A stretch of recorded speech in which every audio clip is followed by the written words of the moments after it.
The story begins in Pax High School, a school attended only by vampires. At first glance, it is no different from a normal school, only there should not be many people there because it is a dangerous place for them, as vampires want to drink their blood. We learned that recently, a man who was trapped in a lair of vampires started causing some trouble, causing one of the students to lash out at him for ruining other people's lunch and nearly beat him up. However, it didn't end as badly as it could have. The famous vampire queen, Han Ye-sul, suddenly appeared in front of them and ordered them to leave, and they ran away in fear without waiting for a second order. The delighted crowd began to discuss what had happened, mentioning that the girl was a vampire of another level. She was a pure-blood vampire with white hair and red eyes. The girl, noticing that the vampire queen was leaving, called out to her and embarrassedly handed her her blood bag, reminding her that she hadn't gotten her own. But she gave her a stern look and knocked the bag out of her hands, saying haughtily that she wasn't going to drink any fake blood. Finally, the mysterious girl left, and the people already piled behind her began to discuss that she had never drank blood from a bag, and rumor had it that she was hunting humans. Even though it was illegal to drink human blood, an exorcist couldn't allow her to do such a thing. The heroine, locked in the toilet, started waving her hands frantically. She was hysterical because she was called the Queen of Vampires. The girl could not understand why she deserved such a nickname and why they were afraid of her if they themselves are scarier than she, an ordinary person. After calming down, the heroine drank blood from the bag and thought again about talking to herself in the restroom every day. We learned that she was the only person who attended Paxi High School. Previously, humans had not gotten into the vampire school.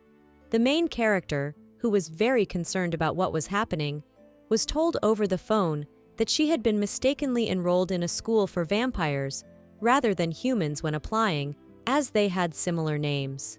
The girl was stunned. She was afraid to imagine what would happen if the students found out she was human at the entrance ceremony tomorrow. But the girl operator could not help her, as this situation was also new to her, and said only that she could transfer to another school after a year of study. After the strange conversation, the heroine ran to her parents to share the unpleasant news with them. But instead of them, she found only a note saying that they were going on a trip for a few days and congratulating her on her entrance to high school. The protagonist is horrified to realize that everyone, mom, dad, teacher, have all bailed on her, leaving her alone, and she already has an admissions ceremony tomorrow, so there's nothing she can do. After realizing that she had only one way left, the heroine decided to make her hair white with red eyes to be as much like a vampire as possible, but she ended up regretting it because she never thought she would stand out so much among vampires, who actually look almost like normal humans. Hysterically clutching the bag of blood, the girl clenched her hand into a fist and exclaimed that she would transfer to another school in a year, and then those horrible bathroom lunches and vampire disguises would end. Suddenly, her thoughts were interrupted by a guy hanging over the wall of her cubicle, who had been eavesdropping on her conversation with herself the whole time. He looked at her indifferently and grinned, saying that he hadn't realized that the pure-blood vampire everyone was talking about was actually human. The heroine, frozen and pale with horror, mumbled that he had made a mistake, but he didn't believe her. Kneeling in front of the guy and barely holding back her tears, she told him that she had gotten here by mistake and had been interrogated by an exorcist. All she could think about was that she didn't want to die like this. As she thought about her imminent death, she disappointedly remarked that she had quit sports and only entered high school. She hadn't even been able to enjoy the high school life she had always dreamed of after all. Remembering what she lives for, the heroine, not wanting to die, because she fought so much to survive in this school, decided to use the main method, which never failed her, and, kneeling down, began to beg the vampire not to tell the others about it. The guy, hearing that the victim was willing to do whatever it took to make sure no one found out, smiled, and grabbing her chin and lifting her face toward him, stated that he was just what he needed, someone like her. The heroine realized she'd said it for nothing. She'd immediately guessed that the vampire had been up to it from the start, and, deciding to get out of the situation, embarrassedly said she didn't even know how someone like her could help. The guy, who was not affected by such manipulation, smirked and said that he would definitely need her, and anyway, she had no choice. Thinking that he was going to kill her, the vampire queen coughed hysterically. The guy, frightened for her, looked worriedly at the heroine and asked what was wrong, to which she, covering her mouth with her hands, replied that she had a chronic illness and asked to escort her to the medical center. But he did not believe in this silly legend, ordering her to stop pretending. The vampire grabbed her by the shoulders and shook her to regain consciousness, and then, holding her so that you wouldn't fall down, took her to the medical center, noticing that people are very weak. The heroine, who was slowly starting to come to her senses, suddenly came up with a plan and, turning to the attendant, pulled out her phone and took a picture of him with a flash that temporarily blinded him. Leaving the guy in confusion, the protagonist did not waste time and rushed with all her legs to the nearest office to find the teacher and ask for help. However, accidentally running into the dining room, she saw the vampires, who recognized her and asked what brought her here. Noticing that everyone was eating, the heroine put a smile on her face and said she would come back later, wishing the eaters a pleasant appetite. As she closed the door, the girl worriedly remembered that the teachers here were also vampires, since this was a vampire school. Walking down the hallway, the girl wondered how she was going to go to school now, because she was sure that that guy would tell everyone that she was human, and if it spread throughout the school, she would just be killed. Clutching her head, the heroine accidentally bumped into a student, and, noticing that the latter was looking at her frightened, pulled herself together and asked with hatred why he was looking at her like that. And he, not expecting such a sharp reaction, was stunned and ran into the nearest office. Left alone, the protagonist exhaled a sigh of relief and decided to concentrate, because now she was a vampire queen, and this should not affect her mental health, because now her main task was to stay in the school for only a year. When she entered the classroom, she walked sadly to her seat. Usually the classroom was silent when she entered, but today the students were more talkative than usual, which surprised the girl, who immediately decided that she shouldn't think about these things, but instead she should relax and make a stony face. Taking a deep breath to calm down, the heroine closed her eyes, but after opening them, she sharply reprimanded, noticing the guy sitting next to her, whom she had previously blinded in the bathroom. He grinned, saying that he hadn't expected them to refuse to be deskmates and hadn't known about it before because he didn't go to class.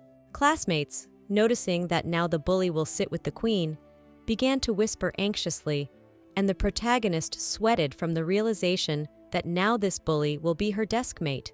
She specifically chose this seat because no one from the beginning of the semester did not sit here. After another glance at the girl, the classmate irritatedly announced that she would go somewhere with him after class, which frightened her. She realized that she was not in the most pleasant situation. After the lessons, the bully, making sure they were alone, took the girl to a deserted place and pinned her against the wall, asking if she really thought he would demand her blood, to which she replied that it was obvious, because he himself said that he needed a man. After she said that, the guy became furious and shouted that he had never asked for her blood, after which, upon hearing the victim's ridiculous apology, he exclaimed that her apology wasn't enough.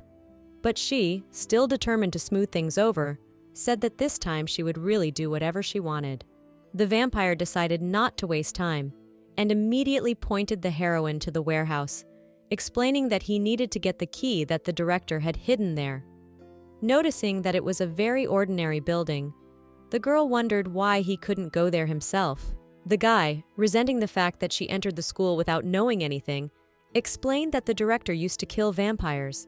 That's why he made it so that it's not so easy to enter, because there are a lot of terrible traps and a strong barrier inside. Besides, the warehouse is also guarded by an ancient demon. Upon hearing about all the horrors of the place, the protagonist exclaimed indignantly that he had not said she would have to go to such a dangerous place, and she would never have gone there if she had known about it. But the guy, interrupting her frightened babble, said he would not let her escape this time. Walking up to the warehouse door and applying a lockpick to the lock, the vampire told his companion not to worry, and explained that they would just get the key and then go straight back out. Finally, the door opened and they entered the room. It was very dark inside, and the heroine, noticing the old swords and dusty boxes, assumed that no one used this warehouse anymore. But the guy, maintaining his previous indifference, said that it was a hoax that shouldn't be fallen for, and there would definitely be traps here since it was an exorcist's warehouse. After nearly stepping on the object, the heroine looked closer and determined that there was garlic on the floor in front of her, but accidentally stepped on it when she noticed a huge pumpkin hanging from the ceiling. One awkward step, and a bunch of garlic heads flew at the uninvited guests. Finally, the garlic rain stopped, and the girl looked at the floor and realized that it was just garlic, and she was afraid for nothing, but the smell of garlic made her uncomfortable and made her close her nose. Only now, remembering her companion, she turned to him, and at the same moment he fell on her shoulder, which made the heroine think that he had fallen asleep, but a voice right at her ear refuted her assumption. Blushing with fright and embarrassment, the girl thought that this time the guy who approached her was going to drink her blood. But before he could touch his victim, he sneezed, turning into a kind of bat, and asked to remove all this garlic because vampires were allergic to it. We see a snippet of a television show and learn that when a vampire touches garlic, it becomes a bat, similar to the way a human sneezes and becomes like a monkey. However, vampires who have turned into a bat must be careful, because when they turn, it becomes truly cute. Finally, the guy in the bat's body barely reached the girl, who had not reacted to him before, and warned that it was dangerous in any case, because he would not be able to find the key in this body. But he did not realize that the most dangerous here was his companion, who immediately wanted to touch the small animal. Ever since she was a little girl, the heroine couldn't keep her cool when it came to animals. And when she saw something cute, her hands would start shaking and she couldn't control herself, and she would end up walking up to the animal. She was trying to stay sober now, convincing herself that she knew there was actually an evil vampire inside that cute little bat. But she couldn't help herself and still touched it, noticing that it ate the body like microfiber. The guy who hadn't expected this exclaimed indignantly, but the protagonist had already nuzzled him, noting that he was softer than her stray cats from the neighborhood. He did not get to the girl. He bit her finger, not wanting to take it anymore, and then he immediately turned into a man. Now he held her finger in his mouth, but immediately embarrassed, he stood up and said that he told her not to touch him.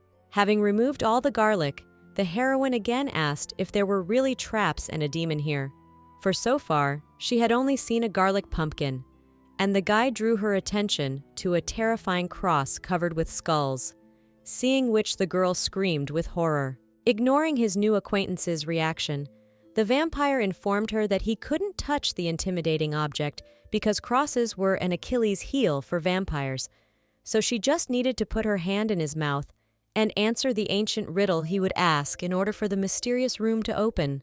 The heroine, who clearly had no desire to do so, anxiously asked what would happen if she did not answer, and the interlocutor suggested with perfect indifference that then the skeleton, whose hand was reaching for the cross, would bite her forever.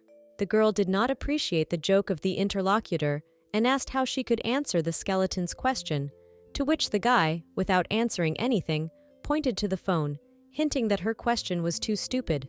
The confused girl still decided to use the gadget, but her thoughts were interrupted by the voice of the skeleton, who asked the uninvited guests if they really believed that they could use the phone, and then bit the girl's hand, which scared her very much. The heroine squealed upon hearing the skeleton's voice, but the skeleton hurriedly apologized, said that there was no law that forbade a skeleton to speak, and looked at the second person in the room, and noticed that the girl looked very weak to come to such a place.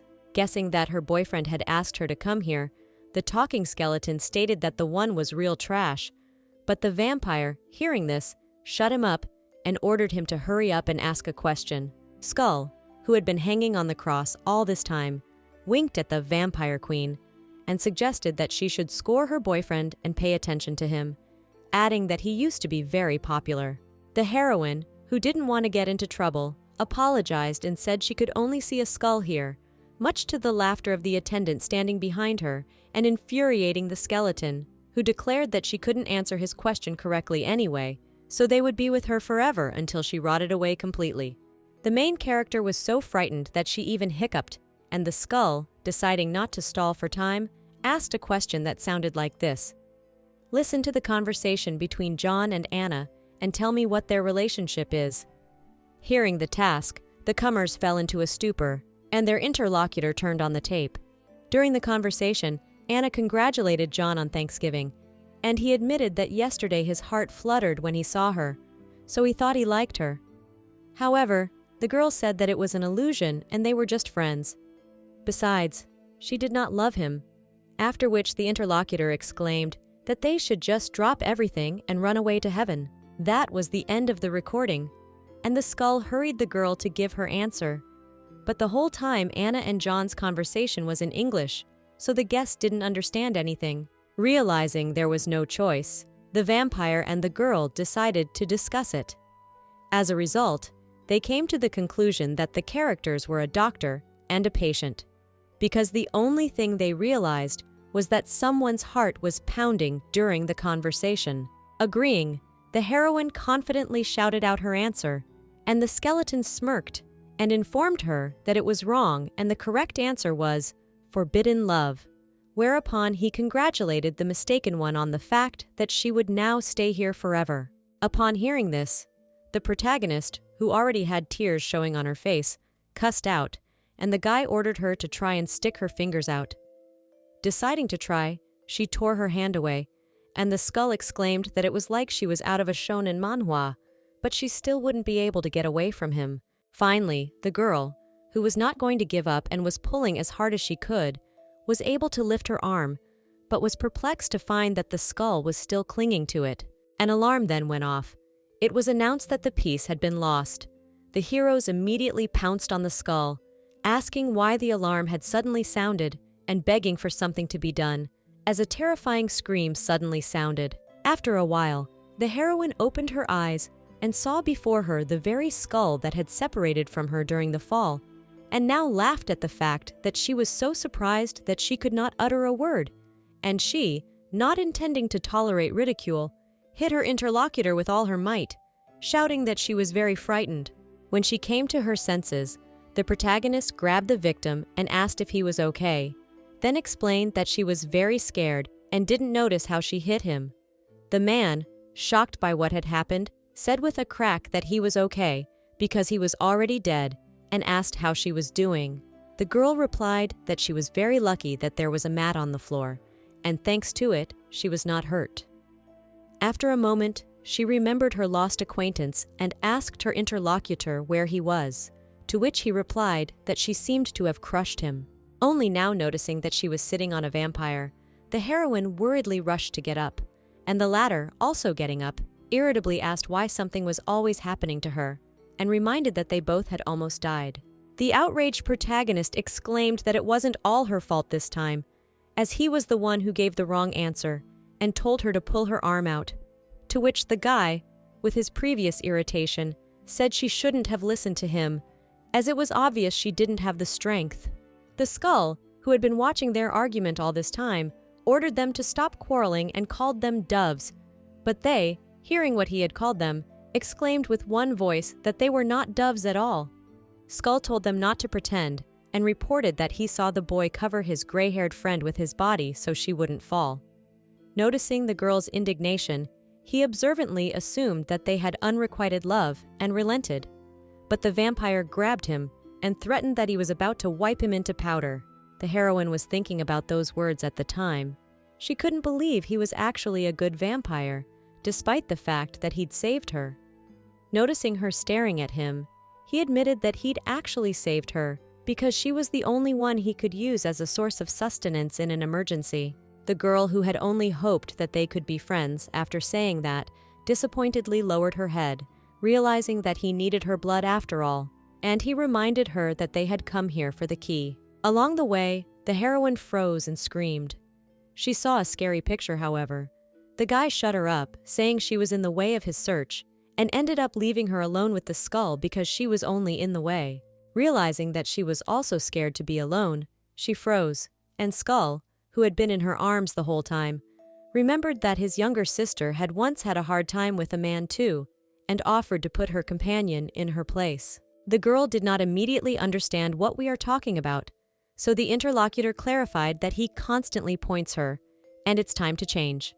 The heroine was interested in such a proposal, but the skull was not going to help her just like that, and reported that in return she must promise him that he will allow her to live with her in the same house. The heroine exclaimed in surprise, and the poor skull told her that if the principal found out that he hadn't stopped them, he could use him in his lab as a mannequin head. The girl was touched by his story, but she said she didn't live alone. So after weighing the pros and cons, she let the skeleton head stay with her, but not for long. Overjoyed, her new roommate explained to her that the guy went to get the key and they could use that to their advantage. She could keep him in a dog collar. Upon hearing such a suggestion, the heroine thought the skull was mocking her by asking who takes a dog collar with them. Skull was confused, but explained that it wasn't a normal collar, but the one used to tame demons, and explained that he knew where the key was hidden anyway, so they should just get it before Changyol did and get out of here. The heroine did not answer, but the interlocutor took her silence for assent and pointed to a funny portrait on the wall, telling her to poke it directly in the eye. She obeyed, and thereupon the wall on which the picture hung moved away, and a passage opened. The protagonist exclaimed in delighted amazement, and the skull informed her that there were many things to find in the vampire's castle, and confirmed that it was indeed a real castle, but was now being used by the headmaster. Upon entering the room that opened, the girl involuntarily apologized for the intrusion and skull, noticing a box that said "Demon Collar" inside. Upon opening it, she imagined that inside was the very key that Changyol wanted to take away. However, it was empty. Skull, who couldn't believe his eyes, said it was all the principal's fault that he bought a bunch of inventory and forgot what was in that box, so he just shoved all the inventory in it. Suddenly their conversation was interrupted by the voice of the lad, who was looking everywhere for the girl, who now very quickly began to go over everything in the box at the skull's bidding, and, after carefully examining all the boxes, found the key which was held in the paws of a Pomeranian Spitz. Upon seeing the doggy, the heroine couldn't help herself and squealed with delight, but the accompanying skeleton part exclaimed for her to move away from him, as this is no ordinary beast and it's dangerous. But the girl, who could no longer control herself, laughed and asked what could be the danger of this baby, to which the skull frightenedly replied that it was the owner of this collar, the demon guarding this place, and his name was Big Pome. Now the heroine and her boyfriend and Skull were hiding from the dog in a cramped coffin, and Jangol started accusing the acquaintance that it was all her fault and she should get her hands off him if she didn't want him to nail her. The Skull's voice once again interrupted their argument. They turned their attention to him, and he said he wanted to burp, and did so. Smelling the terrible odor, the heroes ran out of the coffin despite the danger. Peeking over the railing, the vampire and heroine noticed that this Spitz had taken over the lobby, and they'd have to go through it to get out, and the guy promised to come down quickly and deal with him. Everyone realized that he could never defeat the monster alone, and the protagonist turned her attention to the chandelier, remembering that comic books often show huge chandeliers falling on someone. Immediately understanding her idea, Skull stated that such a thing was only possible in the Mavas, and they had no tool with which they could cut the chandelier. The guy who had been listening to their conversation before argued, saying that they had just the necessary item, and took the skull, noting that it was the same legendary instrument that had the deadly power of the jaw. Grabbing it, despite the objections of the instrument, he accelerated, grabbed the chain on which the chandelier was held, and ordered the skull to gnaw on it. The latter objected, but he succeeded, and the chandelier flew down, leaving the fellow hanging on the remnant of the chain. A huge Spitz who had just had a heavy object dropped on him had a bump popped up, but mostly it didn't help, it just made him angry, so he immediately broke one of the columns, which could have caused the building to collapse. The fellow tried to swing on the chain and jump off, returning to his seat, but could not. He was shaking all over, and in the meantime the heroine shouted to him that he had thrown her a skull. It was dangerous for the girl to be here now, as the building could collapse at any moment, but the vampire looked at her and marveled that she was still willing to come this far for him, even though she was terribly scared.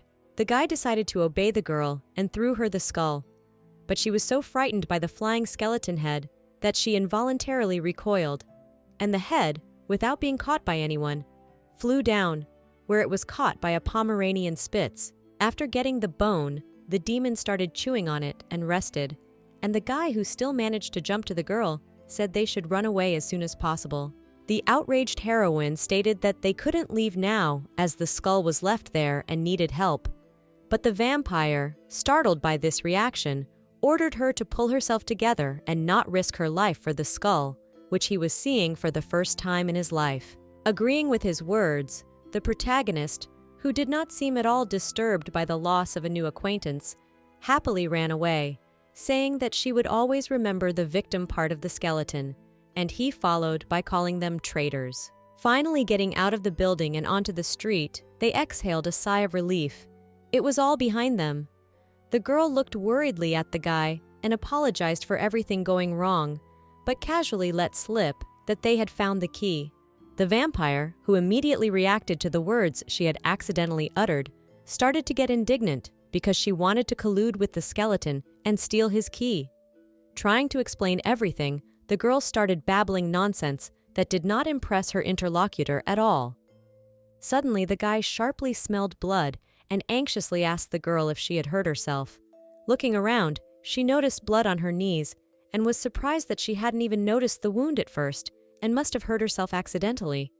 But the guy, who had already lost a lot of strength, completely lost his guard from the strong smell of blood. Because he had bitten her earlier as a bat, now he absolutely couldn't help but think about the taste of blood, and he needed to do something, because being with him, she was in danger. Noticing that the guy had no face on him, the heroine tried to help him. But suddenly an elderly man appeared in front of them, who raised his hand, said that divine judgment awaited them, and immediately a lightning bolt struck the vampire, making him cry out in pain. He was now lying unconscious, and the man said that the girl need not worry, for he had only been unconscious for a short time. Still getting no answer from the watcher, he, casting a stern look at her, suggested that she go to the headmaster and find out what punishment awaited her. Sitting before the stranger, the heroine embarrassedly thanked him for his help with her wounds, and now coffee, and noted that the cup the drink was in was very unusual. It turned out to be a popular paraphernalia at the famous Pour the Badass Vampire Princess event. Deciding to continue the conversation, the man rubbed his chin thoughtfully and said that he didn't think that Jang Yul would be able to communicate with such a popular person who was even called the Queen of Vampires. The girl laughed embarrassedly, and the man explained that he had been taking care of the boy since he was a child, and he was uncontrollable, causing trouble everywhere he went. And to help him, he had no choice but to put a demon collar on him. But in the end it got worse, so he had to punish the girl. The heroine, startled but determined not to show any sign of it, asked what punishment awaited them, and the man, hesitating, said that she would at most be suspended for a while because Jang Yul had ordered her to do so, and that he would more properly be forcibly transferred to another school. Upon hearing this, the protagonist exclaimed, "Could he really be transferred to a school for humans then?" Which the interlocutor confirmed. It was obvious because it was the only school for vampires. After he said that, the girl tensed up. This was a good opportunity, and if she tried hard enough, she could be transferred to a school for humans. Finally, the man, noticing that the conversation had come to an end, got up, saying that it was very late, and promised to tell more about everything tomorrow. Suddenly, he froze at what he saw. The student kneeled in front of him and began to say with a guilty look that it was really her fault, and she was an irreplaceable girlfriend, Jang Yul. She said that as a friend, she has to share this suffering, problems, and even death. So she asked the principal to transfer her and Jang Yul to another school, and added that she is not going to backtrack on her words. When she noticed that she had not impressed her interlocutor, she stood up and wondered if she had overdone it. But he looked at her without any pity and said that it was unbearably pleasant to hear, which amused the heroine, who at first thought that he was angry. Grabbing her by the shoulders, he exclaimed admiringly that this was the kind of student they needed in the school, the kind who cared so much about other students, and immediately decided to make her president of the school board, to which the girl, who didn't want that at all, tried to argue that the president should be voted for by the students. The principal, smiling, looked at her again and enthusiastically stated that she shouldn't worry because the students just couldn't help but want to elect a vampire queen as president. But she realized that was the problem. The man, noticing that such an offer did not impress the student, relented and said that he too would exchange Jung-gyol's punishment for volunteering at the school in the form of helping her with presidential affairs. The heroine, whose opinion was never asked, objected that she had to be a good student, so being president wasn't for her. Upon hearing this, the principal still backed down, but said he could, as a former president of the Exorcist Society, write a letter of recommendation for the university if she agreed. This offer interested the protagonist very much, and noticing this, the man added that he had acquaintances from different universities, and this letter of recommendation could help her with admission. After that, the girl, who simply could not refuse such an offer, agreed and signed the paper handed out by the interlocutor. But when she heard that now she would become even more popular, she fell into a stupor. The heroine immediately rushed to refuse, imagining that now the whole school will run after her. But the principal laughed, saying that it was too late because she had signed her letter of introduction and was already registered. Finally back home, the girl immediately collapsed onto her soft bed, which she had missed during the long day, and after recovering a little, she took out the cross that the principal had given her and asked her to carry with her in case something similar happened to Jung-gyol.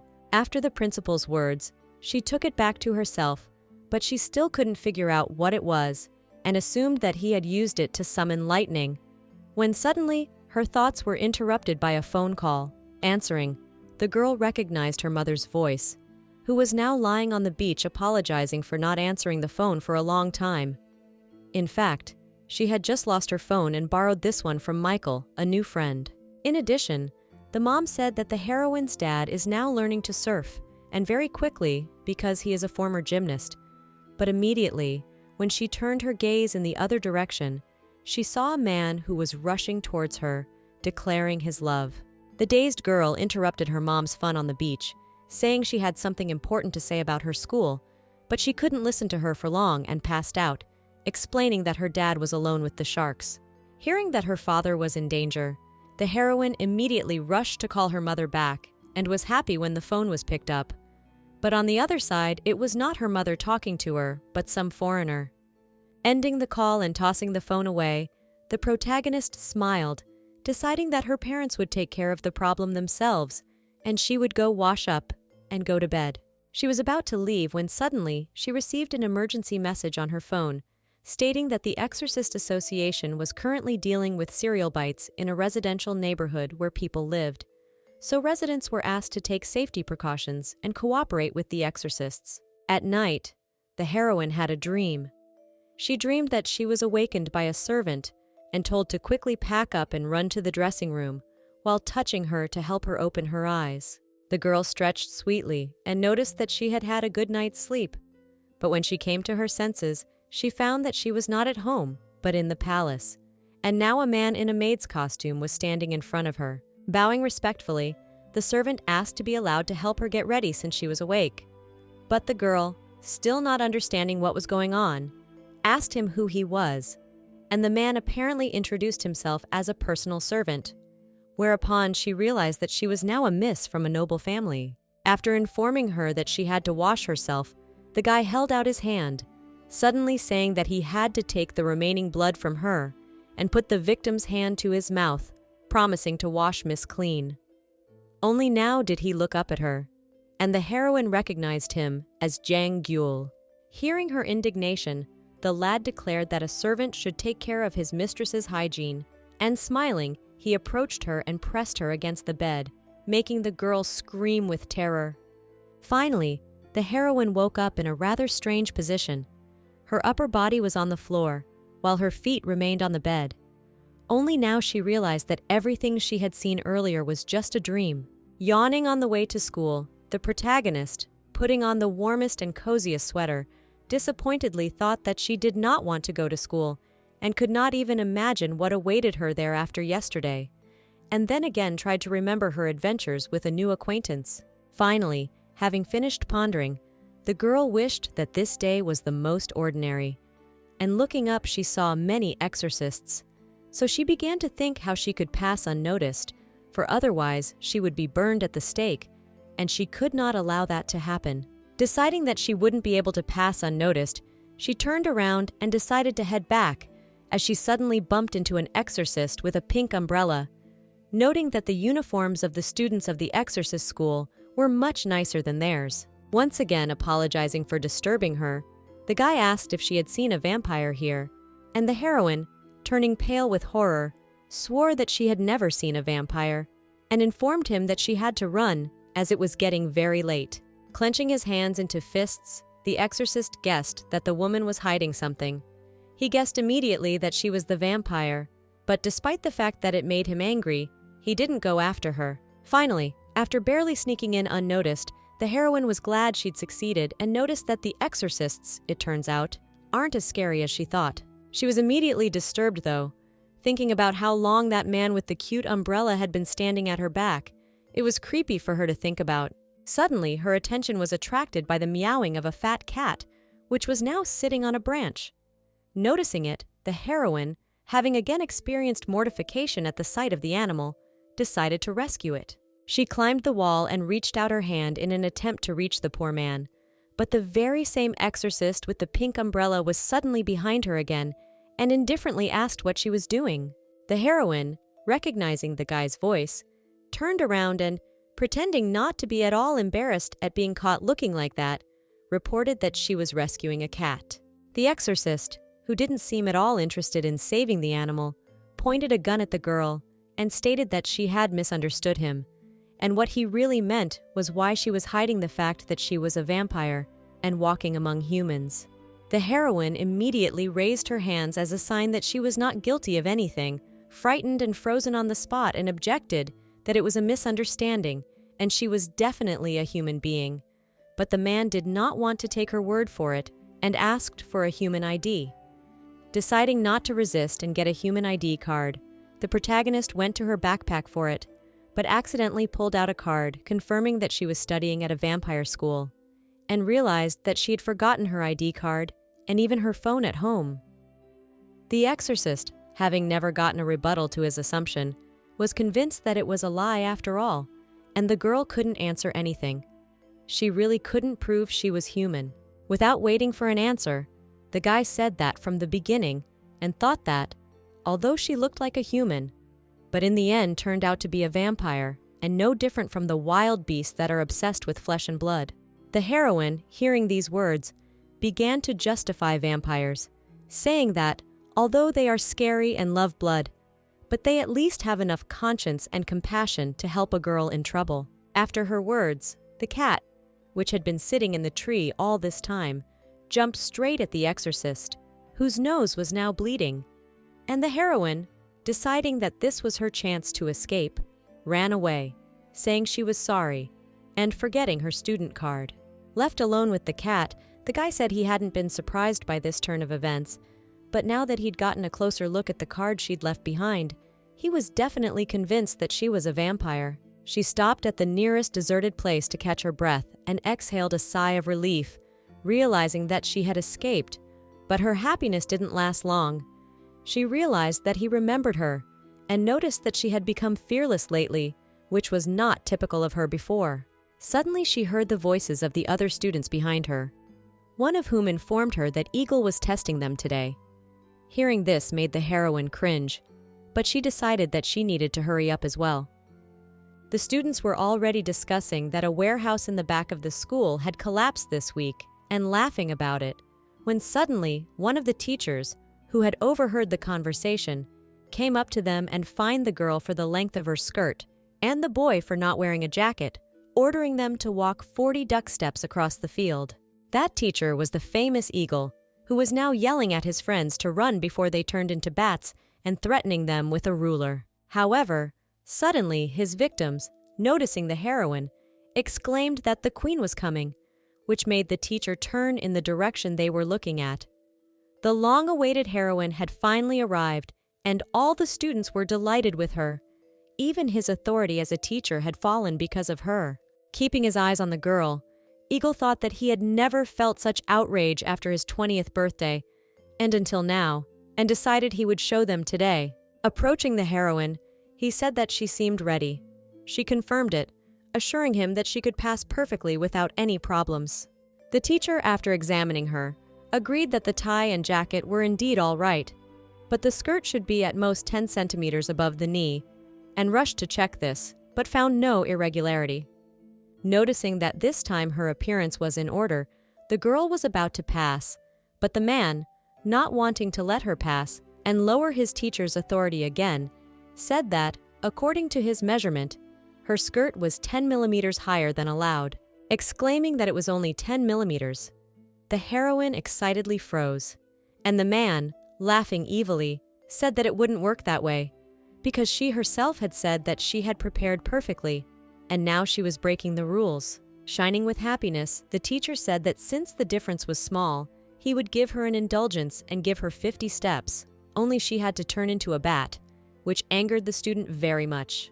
The students, who even stopped practicing for the sake of such a thing, began to discuss that forcing the poor man to walk in the guise of a bat was very cruel of him, because it would be hard to squat like that, and it must look strange. The crowd, who had been watching the events unfold all this time, began shouting to the queen not to do it, as it was like a public execution, and it was better to have already received one blow. And the girl, frozen with shock, realized that this was how they would realize she was human. Eagle smirked as he watched her reaction and wondered what she would do, since if she refused, it would only make things worse. When suddenly his thoughts were interrupted by the voice of Chang-gyol, who was approaching. Walking up to the girl and putting her arm around her, she said that she would fulfill this punishment later because they were a bit busy right now, as she had to prepare for the presidential affairs. The angry teacher waved his ruler and shouted at the student who interrupted him, asking who he was and what right he had to interrupt him. But he didn't seem the least bit embarrassed and reiterated that they had to go because Yes-sol was busy preparing for the presidency. Eagle, not calming down, shouted that there was no way he would believe that, and the guy, indifferently waving it off, remarked that she was already even wearing the school president's badge the principal had given her. Only now noticing the item adorning her jacket did the teacher have to admit that it was a school board badge that exempted tardiness and inappropriate appearance, and then he had no right to touch her at all. Stepping aside, the old man didn't answer anything, but he thought it was very humiliating, because for a long time the school board had been disbanded, and he had completely forgotten about it. But today, he had sharpened his Excalibur, and couldn't let them go like this. Deciding not to give up so immediately, the man, without turning around, said that he was not finished with the inspection of the form, and now, turning to the guy, said that he would let the girl go. But he could not leave him without punishment, because he had managed to distinguish himself with his behavior since high school. Chang-gyol, who was already fed up with the teacher's nagging, took a step towards him, confirmed that there had been various rumors about him since middle school, and boldly asked if he was really going to punish him. After examining the boy, Eagle confidently began listing the rules he had broken. It was forbidden to wear a tie under the school uniform and to have any body piercing. Plus, his ignorant behavior towards the teacher also violated one of the rules. The enraged teacher, to whom the hero now spoke not a word, ordered him to turn into a bat and take 100 steps, and swinging a ruler as a sign of his annoyance, tore his sweater, exposing his torso and dog collar. The crowd, noticing the strange accessory around the guy's neck, started whispering, and the teacher, who was as surprised as they were, asked everyone to be quiet and apologized to the guy, saying he didn't mean to embarrass him, to which he grabbed his torn sweatshirt and shouted hatefully that he wasn't embarrassed at all. The teacher apologized to Chang-gyol, but the teacher assured him that he was not embarrassed at all. The boy's clothes were torn, and the girl volunteered to take him to the nurse's station, and, as president of the school board, decided to discuss the matter with the principal. The principal was terribly frightened by this and asked her not to do it and forgive him, but she reiterated her intention once more. The boy resisted and did not want to leave until he had hit this teacher just once. The teacher stood dumbfounded. It was probably because he had lost in front of everyone. There were rumors that this guy with yellow hair was a human, and in general he and the queen were acting suspiciously. It seemed like the queen was messing with a human. They picked up the clothes that concealed the collar, and the boy extended his hand to the queen and said that he was now a member of the student council too. It was great, because the school council took full responsibility for the students, discussed various important issues, and then performed certain tasks. And it was good that the members of the council got along well with each other. Suddenly, there was a low voice in the room, saying that it was nice to look at. There was a coffin in the corner of the room, and a hand appeared from the ajar lid. A guy ran up and slammed the lid shut with force and shouted, "What is nice to look at, you pervert? How could you sneak up and spy on us?" The frightened girl, horrified, asked what he was doing. A voice from the coffin replied that it was a misunderstanding, and he wasn't sneaking around, but had just hurt himself and decided to lie down. It was the headmaster. It was impossible to believe that a vampire hunter could just hurt himself like that. But he explained that it had happened when he had been clearing debris from the warehouse last night. The guys were very surprised that he was cleaning up the debris himself, but it was really true, although very hard. But he managed to do it thanks to the fact that he was thinking about the students. The teacher came over to the girl, and now that she had gotten her badge, he had to tell her about her new duties on the school board. He had everything ready, and she was happy to listen. The teacher wrapped in front of them a colorful poster with pictures and an inscription saying that the school board center would solve all the problems of the students. The kids looked at each other perplexed, not understanding why they had to make this poster and whether the school board should not deal with all sorts of announcements and activities. The teacher explained to them that it had been like that originally, but 2 years ago the school board had been disbanded because of one group, a group that only noble vampires could join, and it was called the school aristocracy. Initially, it was the most ordinary circle, but after the change of the head of the circle, it abruptly became strange. Suddenly, one by one, the school children began to get into scandals, which were then printed in the school newspaper. Scandal about commoners, appearance, scandal about money. It also started rumors that the school board president was meeting with a person from the school. Eventually, it was decided to dissolve the school board. So after that, the aristocrats seized all the power of the school board, and the only way to regain power was to put this poster up on the bulletin board so everyone would know about it. At that moment, the principal's cell phone rang, and after introducing himself and listening for a minute, he suddenly exclaimed loudly that the school president, who had turned into a bat, had been found and immediately ran to make sure. The guys stood confused and did not understand how they could convince the director not to hang this poster, and it was decided to find a consultant. Suddenly, from behind the door, a woman's voice said that passing by accidentally heard their conversation. The girl asked to listen to her worries. The girl looked like the heroine of some novel, but for some reason her face was somehow familiar. The guys invited her in and sat her on a chair. Yasul introduced herself as the president of the school board. The girl also introduced herself that she is a first-year Shinha Young. Terribly embarrassed, she said that she was embarrassed to say this, but she is very popular among men, and recently a rugged man came up to her and confessed his love. She could have just rejected him and never seen him again, but then she found an envelope in the drawer, handed it to the guys, and thought it was weird that someone else was writing love letters now. They opened the envelope and read the revelations of a man who wrote that he considered the girl his goddess of destiny and invited her to the park in the evening for a date, to check their fate. The letter was written in blood. It is said that people started using blood in letters to prove their sincere feelings, or when they were making some kind of vow. Then others found it romantic, and eventually writing letters in blood became popular. The girl was sitting all in tears and asking for help.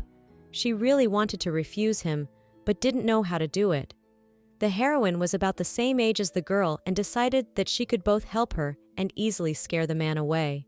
It was decided to meet after school in the park, where there were many people. The girl came a little earlier and was already waiting for the boys there. When they met, she pointed out to them a man sitting on a bench in the playground. After evaluating him from afar, Yasul decided that he was about the same age as her and decided to go deal with him herself, ordering the guys to wait for her at the spot. But the guy tried to talk her out of going alone in case he wanted to fight. The girl was not frightened and did not stop and went towards the man. When she approached him, she saw that he was wearing their school uniform, So he was from their school. And then it was even easier, and asked him about the letter, whether he had written it. A man turned to the surprised girl and got up from the bench. He was of enormous height, over 2 meters tall. It wasn't clear if he was definitely a vampire. Changyol, who had been watching everything closely on the sidelines, decided to go to help urgently. The frightened girl tried to stop him, but he pulled her hand away and said that his nose was too sensitive and he was good at sensing malice. He sensed that it was no accident that the girl had come to them for help. She must have had some ulterior motive and threatened her that it wouldn't work and to give up. At the same moment, the girl tore towards him and, clinging tightly to him, began to apologize for lying and confessed that she had always liked him. But she couldn't admit it to him because he always had a girl by his side. The guy was taken aback and pushed the girl away from him, shouting to her that he was in a bad mood to be hugged by ugly women like her. The girl was furious. How dare he say that to her? He was a complete lowlife. At that moment, there was a squeal of brakes, and a black car pulled up in front of them, from which people in dark glasses got out and took the guy under the arms and put him in the car. The girl said that she was just inviting him to her house for a while. At this time, the heroine, standing in front of a tall man, was panic-stricken, wondering what she should do, and suddenly the stranger wondered if it was an old acquaintance of his. He rejoiced and laughed, finally convinced that it was her. How long had it been since they had seen each other? Where had she been all this time? The girl looked at him perplexed and asked how he knew her. The stranger was hurt that she didn't recognize him, for it was that beautiful skull and poem, that horrible spirit. Yesul marveled, thinking they had been trapped in that building, and wondered how they had gotten here. It was really quite a challenge to get here, but managed thanks to Big Poem's help. Since he was in the guise of a skull, some clothes were needed to keep him from standing out. But then he was chased by a mob of guys with rackets, so had to run out of the school. After running out of school, he realized he was hungry, but there was no money, and so he had to sit on a box that had a sign on it to take it and bring it up. Suddenly, a charming girl came up to him and offered him a part-time job to earn some money, which Skull couldn't refuse.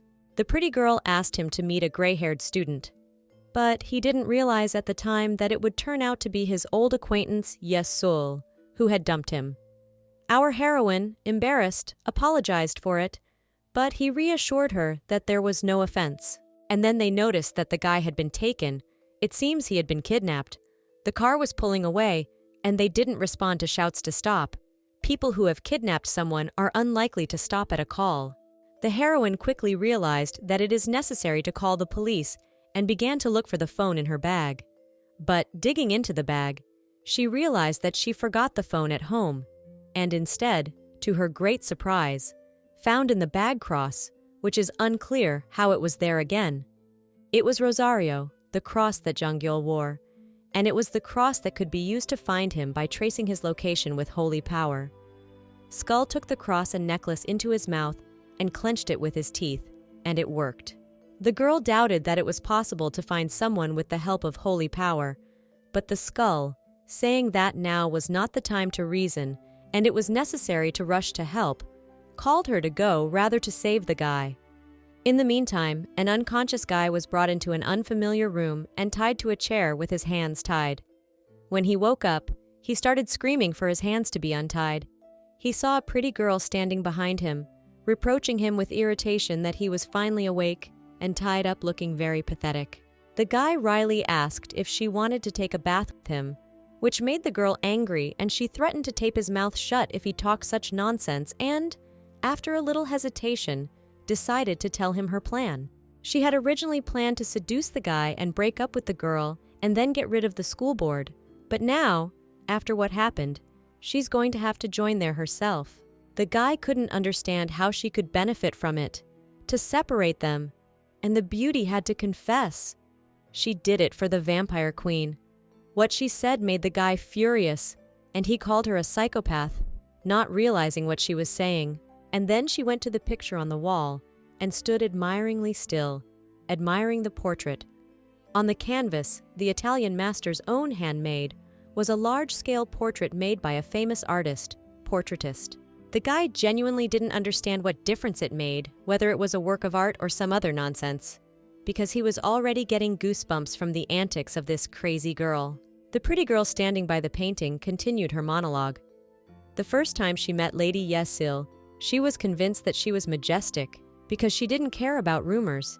She had a noble aura like a pureblood, and it was breathtaking, so she already knew that she was willing to sacrifice anything for her. Turning to the guy and clenching her fists from the growing anger, she moved on him, saying that all the troubles because he appeared and ruined everything. Because of him, a human, the authority of the mistress was undermined. It was total bullshit, and I didn't want to hear it. That she had panned, removing the guy to get closer to her surroundings.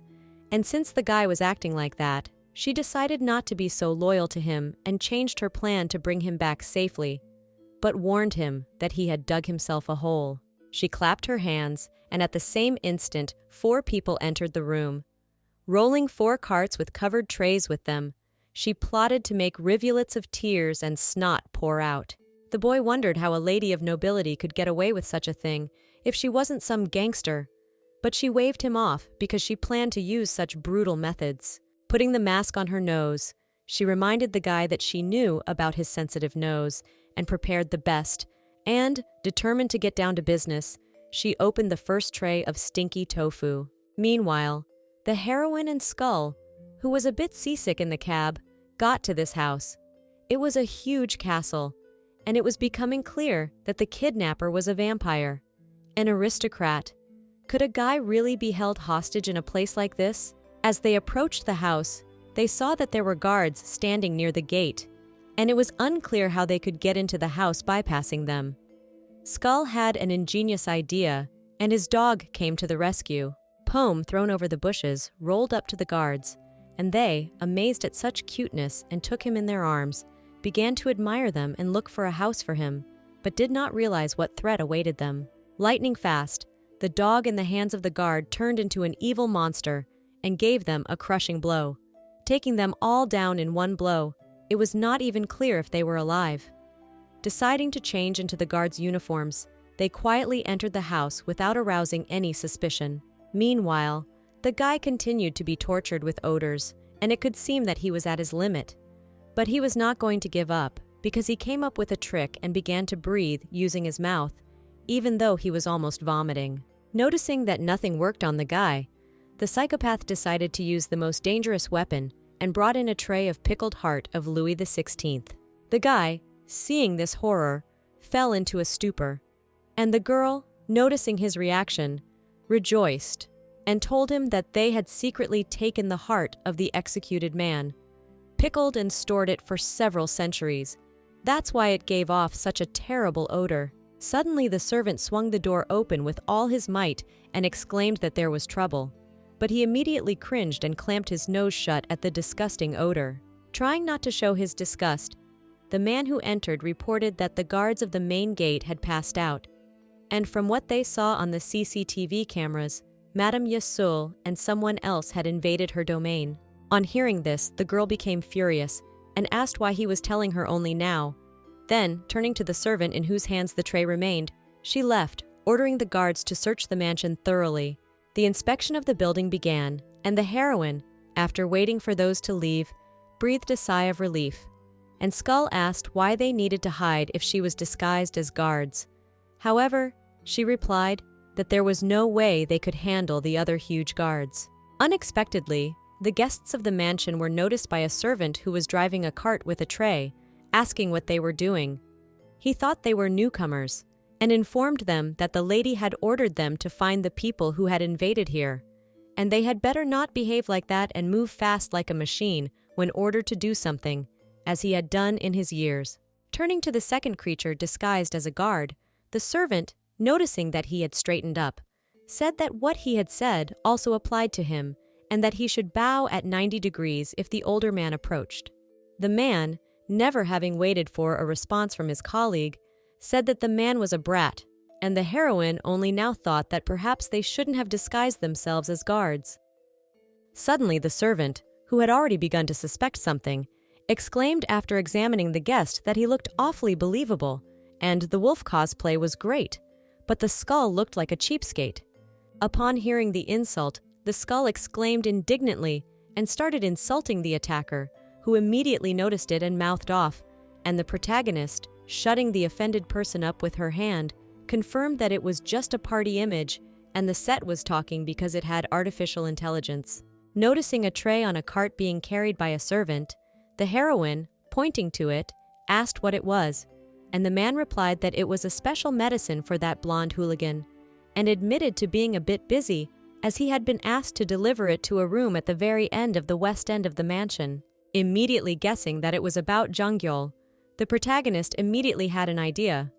She offered to do such a petty errand in his place as an apology. The man immediately agreed and asked if they could sell him a skull with artificial intelligence. The heroine was taken aback by such a request from the servant, and the servant explained that his daughter's birthday was coming up, but she had rather specific preferences, so he wanted to give her such a gift.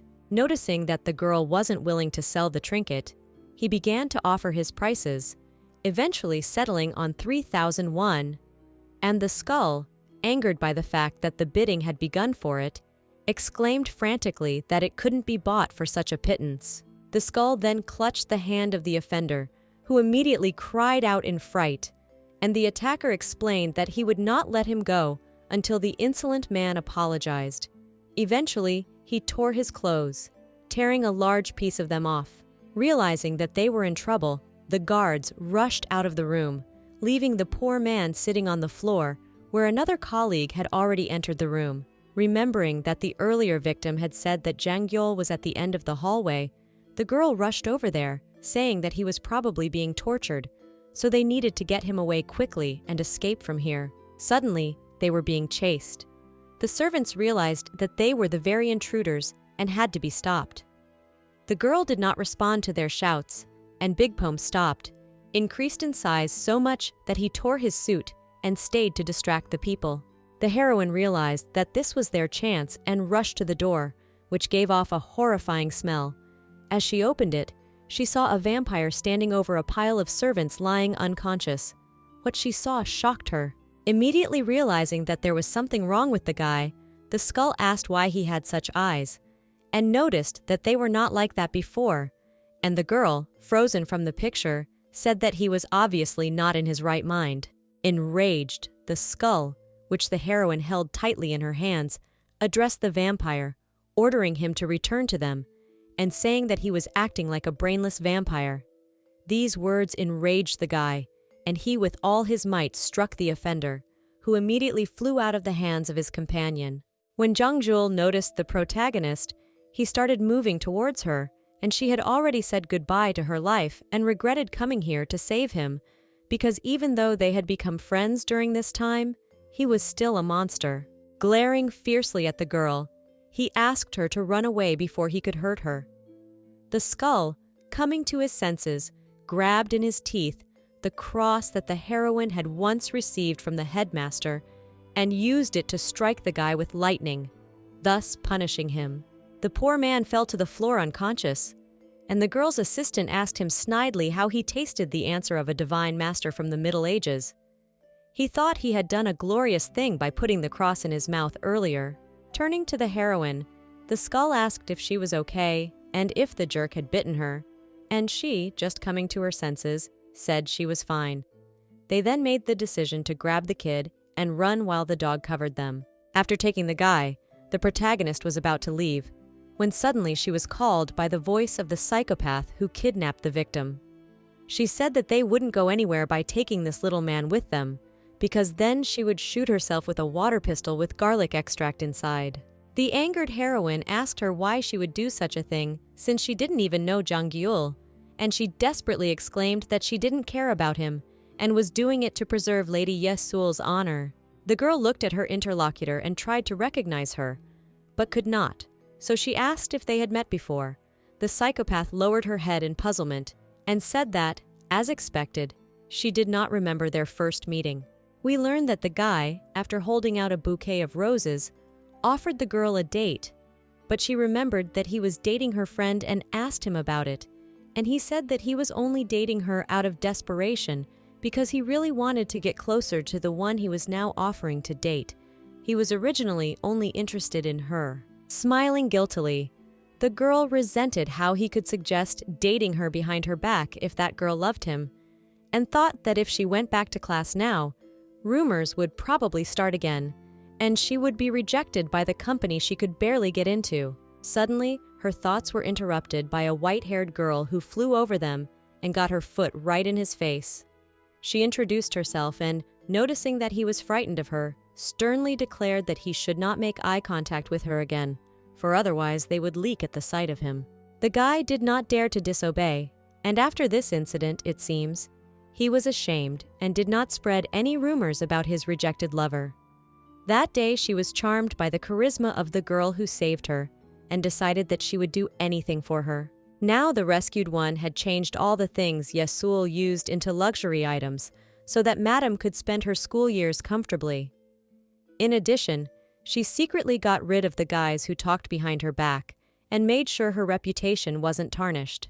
Realizing that this was the reason why there were such exaggerated rumors about her, the heroine remembered that the very girl who had recently handed her a bag of blood was standing in front of her. The poor woman confirmed her guess and added that she just didn't dare to get close to her, so she was quite content to watch her from afar. But she still didn't understand why the object of her adoration was having such a good time with Jang Gyol instead of her.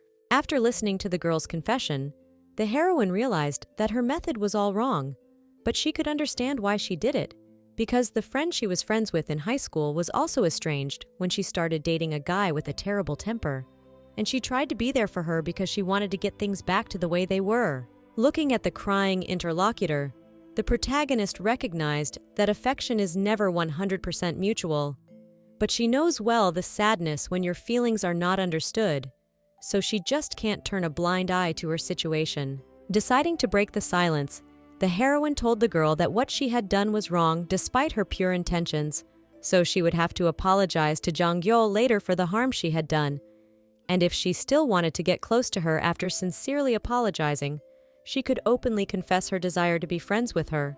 Already on the way back, the skull was glad that they could barely get out of there, and it was very good that the girl who had kidnapped the vampire didn't turn out to be bad. But the heroine didn't answer, and looked at the guy, and began to ponder why he didn't deny the rumor that he was human and just left it at that, because he wouldn't have been neglected if it wasn't for the gossip.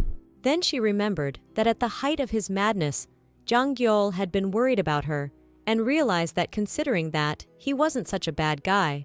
But she was suddenly interrupted by the voice of a newly spoken companion, who reminded her that he and the girl had agreed to live under the same roof. Yesul, who had just remembered her promise, screamed and arrived home.